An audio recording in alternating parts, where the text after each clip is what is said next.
നമസ്കാരം. Raf talk ഫുട്ബോളിലേക്ക് ഏവർക്കും സ്വാഗതം. പെപ് ഗാർഡിയോള എപ്പോഴും മെസ്സിയെക്കുറിച്ച് പറയുന്നു.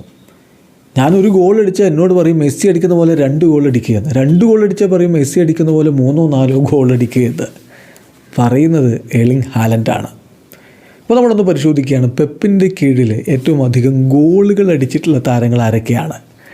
ഹാലൻഡാണോ അതല്ല ഇനി മറ്റു വല്ലവരുമാണോ?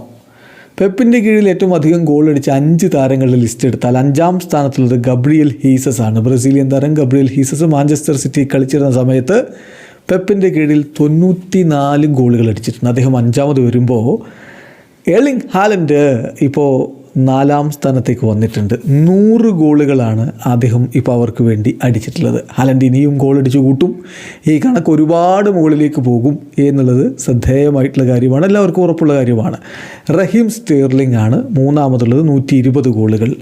2ാമതുള്ളത് സെർജിയോ അഗ്യൂറോയാണ്, 124 ഗോളുകൾ. 1ാമത് അതാണ് പെപ്പ് എപ്പോഴും മെസ്സിയെക്കുറിച്ച് പറയുന്നത്. 1ാമത് ലിയോ മെസ്സി 211 ഗോളുകൾ. സോ മെസ്സിക്കൊപ്പം എത്താൻ പെപ്പിൻ്റെ കീഴിൽ ഗോൾ അടിച്ചതിൽ മാത്രം കേട്ടോ, അസിസ്റ്റ് വേറെയുണ്ട്.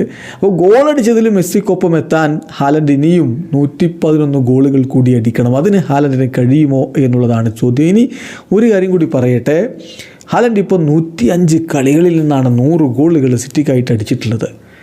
അതിപ്പം അദ്ദേഹം അവിടെ 3ാമത്തെ സീസണാണ്. എന്നാൽ ലിയോ മെസ്സിയുടെ ഒരു കണക്ക് കൂടി ഈ താരങ്ങൾ തമ്മിലുള്ള ആ ഒരു വ്യത്യാസം, പ്രൊഫഷൻസിയുടെ വ്യത്യാസം മനസ്സിലാക്കാൻ വേണ്ടി പറയുകയാണ്.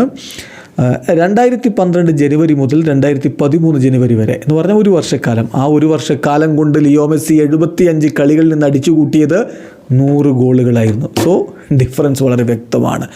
പീക്കിലുള്ള മെസ്സി മറ്റാർക്കും എത്തിപ്പിടിക്കാനാവാത്ത ഉയരങ്ങളിലായിരുന്നു. വീഡിയോ അവസാനിക്കുന്ന ഫുട്ബോൾ ലോകത്തെ കൂടുതൽ വിശേഷങ്ങളുമായി റാഫ് ടോക്സിൽ എത്താം.